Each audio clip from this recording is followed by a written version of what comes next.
بسم اللہ الرحمن الرحیم۔ معارف میں سے تیسری چیز اسم الاشارہ ہوا ما دل علی مسمى۔ اسم اشارہ وہ ہوتا ہے کہ ایک مسمى پر دلالت کرے، والاشارۃ الیہ، اور اس کی طرف اشارے پر بھی دلالت کرے۔ یعنی اس میں دو چیزیں پائی جائیں، ایک تو مسمى پر دلالت کرے، ایک معین اور مشخص شخص پر، ٹھیک ہے، اور دوسرا اس کی طرف اشارے پر بھی دلالت کرے، جیسے ھذا رجل، یہ آدمی ہے، یہ ایک مرد ہے۔ اسم الاشارۃ ھذا یتضمن امرین۔ اسم الاشارہ یعنی ھذا یہ دو امروں کو شامل ہے، دو چیزیں اس میں ہوتی ہیں۔ کون کون سی؟ نمبر ایک، المدلول المشار الیہ وہو ذات الرجل، مدلول کہ جس پر دلالت ہوئی ہے، المشار الیہ کہ جس کی طرف اشارہ ہوا ہے، وہو ذات الرجل، اور وہ ذات رجل ہے۔ یعنی ایک شخص ہو کہ اس کی طرف اشارہ ہو، شخص نہ ہو تو کیسے کہیں گے کہ ھذا رجل؟ ایک بات یہ، اور دوسری بات الاشارۃ الی تلک الذات، اس ذات کی طرف اشارہ بھی ہوا ہو تب کہیں گے کہ یہ ایک مرد یا یہ ایک شخص۔ اس کے بعد تقسیم و اسم الاشارہ، اسم الاشارہ کی تقسیم۔ اسم الاشارۃ قسمان، اسم الاشارہ جو ہے یہ دو قسم پر ہے۔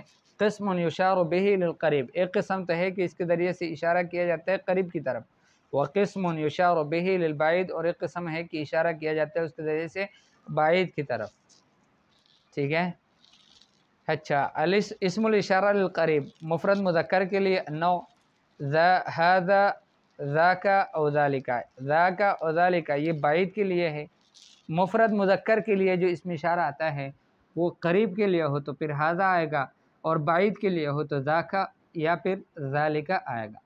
اچھا، مفردہ مؤنثہ کے لیے ھذہ اسم اشارہ آئے گا، اور بعید کے لیے جو ہے وہ تیکا یا تلکا اسم اشارہ آئے گا۔ المثنی مذکر، تثنیہ مذکر کے لیے جو اسم اشارہ آئے گا وہ قریب کے لیے ھذان آئے گا، اور بعید کے لیے ذانی کا آئے گا۔ المثنی المؤنث، تثنیہ مؤنث کے لیے جو اسم اشارہ آئے گا قریب کے لیے وہ ھاتان ہے، اور بعید کے لیے تانے کا ہے۔ اور جمع بنوعیہ ہے، مفرد مذکر دونوں کا جمع جو آئے گا وہ قریب کے لیے ھؤلاء آئے گا، اور بعید کے لیے اولئک آئے گا۔ تنبیہات، ہا التنبیہ حرف زائد للتنبیہ، یہ جو ھذا میں ہا ہے نا، اور ھذہ، ھاتان، ھؤلاء، اس میں سب میں یہ جو ہا لفظ آتا ہے یہ حرف زائد ہے، تنبیہ کے واسطے ہیں۔ ولیس من جملۃ اسم الاشارہ، اسم الاشارہ میں سے نہیں ہے، جملہ اسم الاشارہ میں سے نہیں ہے، یہ جو مجموعہ ہے نا اسم الاشارہ کا اس میں سے یہ نہیں ہے۔ فیجوز اثباتہ ویجوز حذفہ، اس کا اثبات بھی جائز ہے اور اس کا حذف بھی جائز ہے۔ فیصح الوجہان فی اسم الاشارۃ للقریب، اسم الاشارہ للقریب میں یوں بھی کہہ سکتے ہیں کہ کہیں کہ ذا، ذہ، ذان، تان، اولائی، اور یصح ھذا، ھذہ، ھذان، ھاتان، ھؤلاء، ٹھیک ہے۔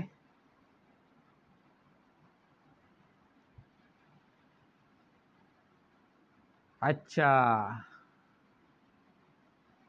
قرآن پاک میں اس کی مثال بھی ہے کہ قولہ تعالی ہم اولائی علی اثری، ہم اولائی علی اثری، تو ھؤلاء نہیں کہا، اولائی کہا، صرف ہا کو حذف کر دیا۔ اور قول الشاعر یا ایھا الرجل المعلم غیرہ ہلا لنفسک کان ذا التعلیم، ذا یعنی ھذا التعلیم، ٹھیک ہے، تو ہا کو حذف کر دیا گیا، تو یہ صحیح ہے۔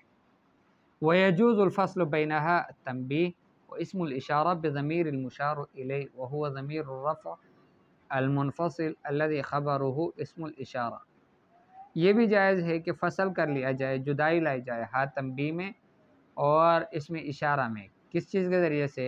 مشار الیہ کی ضمیر کے ذریعے سے، اور وہ ضمیر رفع منفصل ہوتا ہے کہ جس کا خبر جو ہے وہ اسم اشارہ بنتا ہے۔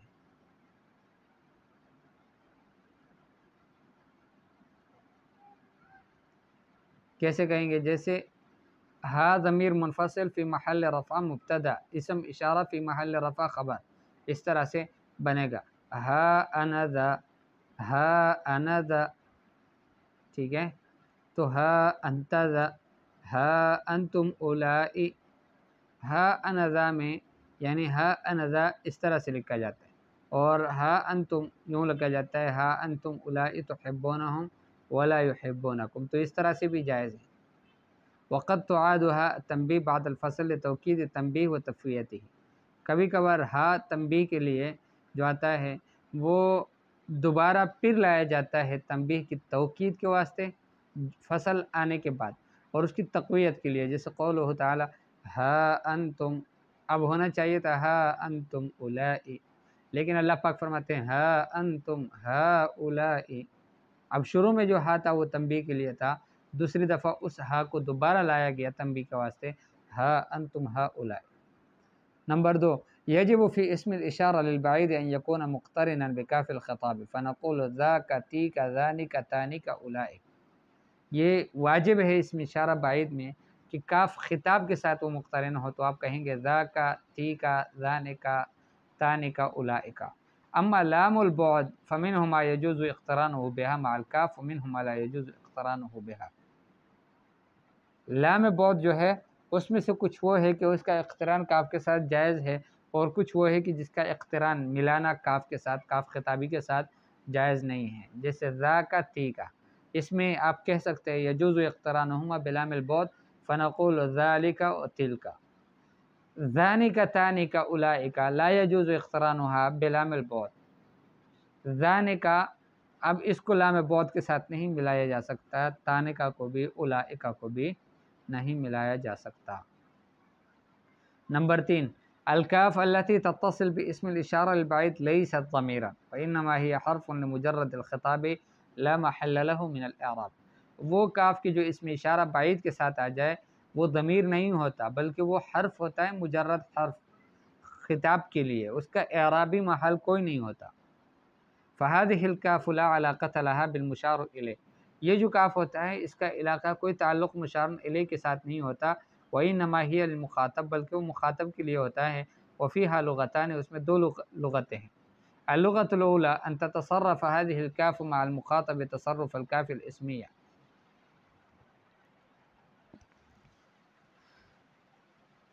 پہلا تصرف یہ ہے، پہلی لغت یہ ہے کہ اس کے ساتھ، اس کاف کے ساتھ مخاطب کے ساتھ مل کر وہ تصرف کیا جائے جو کاف اسمیہ کے ساتھ کیا جاتا ہے، جیسے ذالک بیت یا محمد، ذالک بیت یا فاطمۃ، ذالکما بیت یا رجلان، ذالکما بیت یا طالبتان، ذالکم بیت یا رجال، ذالکن بیت یا طالبات۔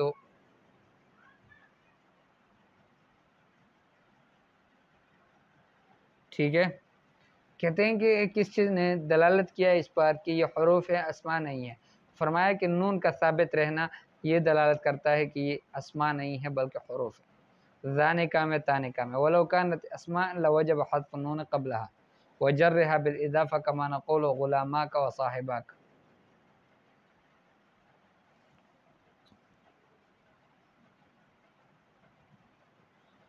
اچھا، نمبر 3 حاشیے میں دیکھ لو، تنبہ الی ان المشار الیہ فی هذه الامثلہ هو بیت ومفرد مذکر لذا استعمل ما هو اسم الاشارہ للمفرد المذکر وهو ذا، وان المخاطب مختلف فتصرفت الکاف بحسب المخاطب۔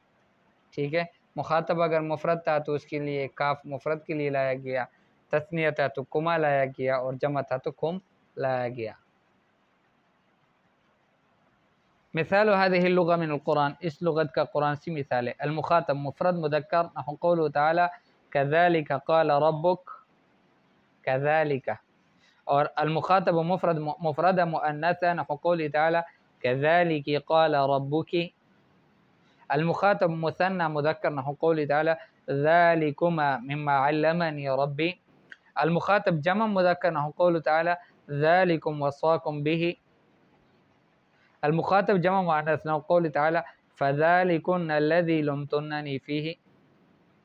اللغة الثانية أن تفرد كاف الخطاب وتفتح على حال تغليبا لجانب الواحد المذكر، نحو تقول ذلك بيت يا محمد، ذلك بيت يا فاطمة۔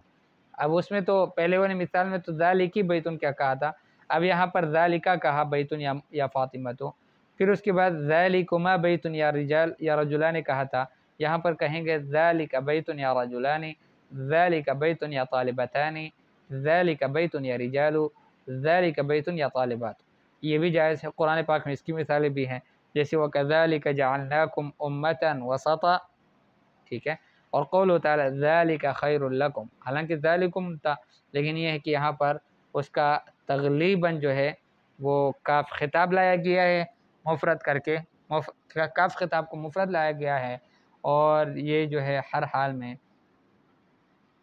اس کو مفتوح ہی پڑھا جاتا ہے جانب واحد مذکر کے کی طرف کی وجہ سے تغلیباً۔ اعراب و اسماء الاشارہ یہ پھر لمبا ہو جائے گا۔